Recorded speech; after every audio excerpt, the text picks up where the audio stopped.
अस्सलाम वालेकुम everyone, my name is Mohammad Hamad and welcome to my YouTube channel Medical hub.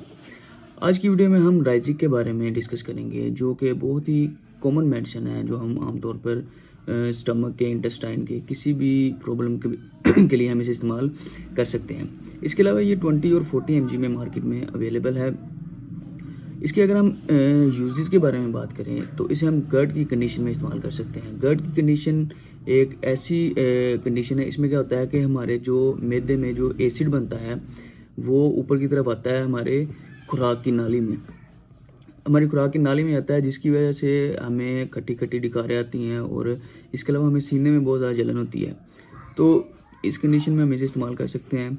इसके अलावा अगर इस कंडीशन को, जो गर्ड की कंडीशन है, इसे हम ट्रीट ना करें, यानी इसका इलाज हम ना करवाएं और जो स्टमक है वो आपके एसोफेगस तक, यानी आपकी खुराक की नाली में रेगुलर आता रहे, तो इससे क्या होता है कि जो आपकी खुराक की नाली है उसकी जो लाइनिंग है, यानी उसकी जो वाल है, वो डैमेज हो सकती है और फर्दर इससे हमें खुराक की नाली का कैंसर भी हो सकता है।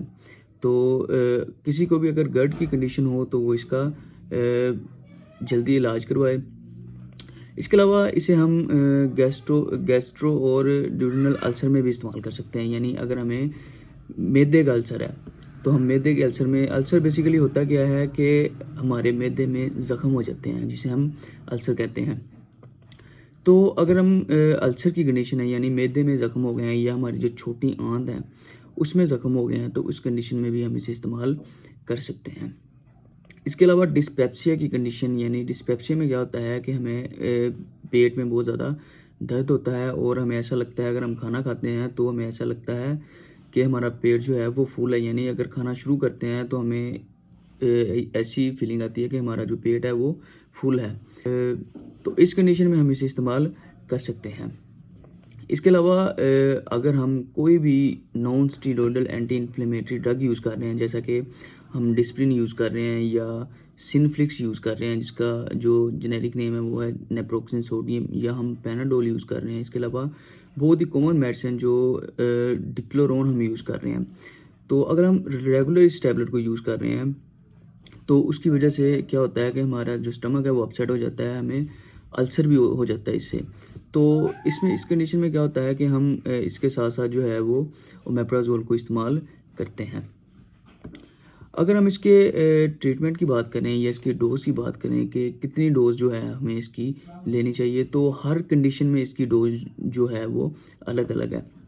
यानी अगर गर्ड की कंडीशन है, अगर एसिड आपकी खुराक की नाली में आ रहा है, तो इस कंडीशन में आप 20 mg का कैप्सूल जो है वो 4 हफ्ते तक इस्तेमाल कर सकते हैं। इसके अलावा अभी मैंने जो आपको कंडीशन बताई थी कि अगर आप गर्ड की कंडीशन को ट्रीट नहीं कराते या उसका इलाज नहीं कराते और वो स्वेयर हो जाती है और जो आपकी खुराक की नाली है उसमें ज़ख़म हो जाते हैं, तो इस कंडीशन को ट्रीट करने के लिए हम क्या करते हैं कि ओमेप्राजोल को पहले हम 20 mg इस्तेमाल करते हैं और उसके बाद हम इसे 40 mg में शिफ्ट कर लेते हैं और इसे हम 8 हफ्ते तक इस्तेमाल करते रहते हैं। इसके अलावा अगर हम बात करें कि मेडिसिन जो अगर यूज़ कर रहे हैं non steroidal anti inflammatory drug, जैसे मैंने आपको बताया डिक्लोरोन वगैरह, तो इस कंडीशन में हम क्या करते हैं कि जैसा कि हम उसका ट्रीटमेंट जो है मेडिसिन का वो जारी रखते हैं। इसके साथ साथ हम ओमेप्राजोल भी सुबह के टाइम खाली पेट लेते रहते हैं, उसके साथ साथ रोज़ाना की बुनियाद पर, जब तक हम क्या कहते हैं मेडिसिन जो है वो इस्तेमाल कर रहे हैं। इसके अलावा अगर हम देखें कि गैस्ट्रो इंटेस्ट, अगर हमें मैदे का अल्सर है या हमें छोटी आंत का अल्सर है, इस कंडीशन में भी हम अगर मैदे का अल्सर है तो उसमें हम 8 हफ्ते 20 mg जो कैप्सूल है उसे जारी रखेंगे, और अगर हमें छोटी आंत का अल्सर है तो उसमें हम 4 हफ्ते से जारी रखेंगे।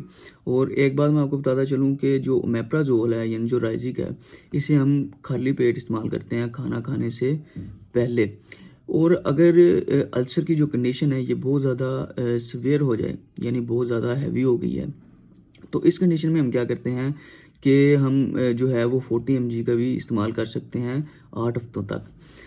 अगर हम इसके एडवर्स इफ़ेक्ट की बात करें तो एडवर्स इफ़ेक्ट में क्या होता है कि हमें नोज़िया हो जाता है, वॉमिटिंग यानी उल्टी की कैफियत हमें हो जाती है। इसके अलावा हमें पेट में दर्द हो सकता है, हमें डायरिया की कंडीशन हो सकती है, यानी हमें लूज़ मोशन लग सकते हैं। इसके अलावा हमें कंस्टिपेशन भी यानी कब्ज़ भी हो सकती है। तो इसके अलावा अगर हम देखेंगे प्रेगनेंसी में ये जो टैबलेट है ओमेप्राज़ोल है, इसका कोई साइड इफ़ेक्ट नहीं है। प्रेगनेंसी में भी आप इसे इस्तेमाल कर सकते हैं। इसके अलावा ऐसी औरतें जो बच्चों को दूध पिला रही हों वो भी इसे इस्तेमाल कर सकती हैं। ये बहुत ही सेफ़ मेडिसिन है, इसके कोई साइड इफ़ेक्ट नहीं है माँओं में जो दूध पिलाती हैं, इसके अलावा प्रेगनेंसी में।